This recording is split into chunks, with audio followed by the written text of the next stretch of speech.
খুলনার কৃষি উন্নয়ন ও প্রযুক্তি নিয়ে অনুষ্ঠিত হচ্ছে দিনব্যাপী কৃষি সেমিনার।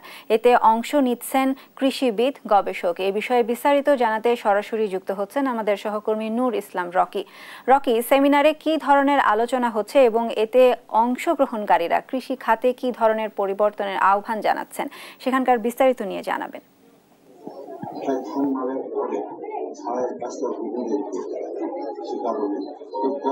খুলনায় কৃষি যান্ত্রিকীকরণে বিএআরআই উদ্ভাবিত যে কৃষি যন্ত্রপাতির যে শীর্ষক অবদান আছে, এই অবদান শীর্ষক একটি সেমিনার কিন্তু খুলনায় আজ অনুষ্ঠিত হচ্ছে। খুলনা কৃষি বিশ্ববিদ্যালয়ের প্রাঙ্গণে এটি অনুষ্ঠিত হওয়ার কথা থাকলেও বৈরী আবহাওয়ার কারণে কিন্তু সেমিনারটি খুলনা অধিদপ্তরে নিয়ে চলে আসা হয়েছে। আপনারা দর্শক দেখতে পাচ্ছেন যে এই সেমিনারটিতে কিন্তু প্রধান অতিথি হিসেবে উপস্থিত আছেন খুলনা কৃষি বিশ্ববিদ্যালয়ের উপাচার্য প্রফেসর ডক্টর নাজমুল আহসান।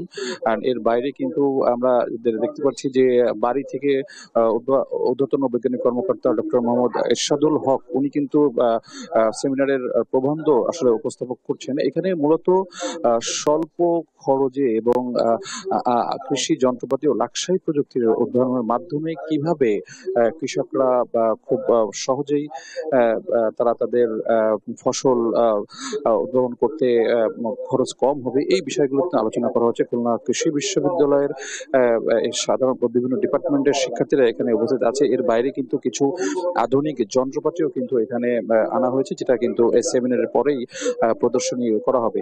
এই সেমিনারের মূল উদ্দেশ্য হচ্ছে যে কৃষি যান্ত্রিকরণে বিএআরআই উদ্ভাবিত যে কৃষি যন্ত্রপাতির অবদান, এই অবদান বিষয়টা কিন্তু তথ্যগুলো কিন্তু আসলে মূলত সর্বস্তরে পৌঁছে দেয় এবং শিক্ষার্থীদের এটি জানানো, পাশাপাশি কৃষি খাতে যারা আসলে জড়িত ওতপ্রোতভাবে তাদেরকেও এই বিষয়টি জানানো।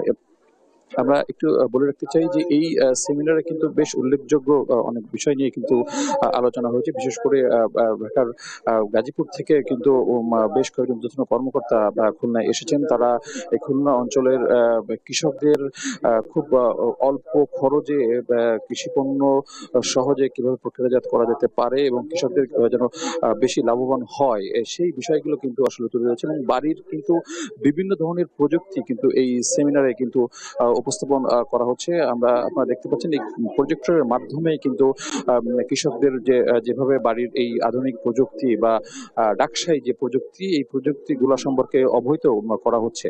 আর এর বাইরে কিন্তু আমি একটু বলে রাখতে চাই যে এই সেমিনারের মাধ্যমে কিন্তু তারা প্রত্যাশা করছে যে এখানকার বিশ্ববিদ্যালয়ের যারা শিক্ষার্থী আছে তারা ভবিষ্যতে এই বিষয়গুলো নিয়ে কাজ করতে পারবে এবং খুলনা অঞ্চলের কৃষির উন্নয়ন হবে। তো খুলনার সেমিনার থেকে এটা ছিল আমার কাছে সর্বশেষ সংবাদ। খুলনায় অনুষ্ঠিত কৃষি বিষয়ক সেমিনারের বিস্তারিত নিয়ে যুক্ত ছিলেন আমাদের সহকর্মী রকি।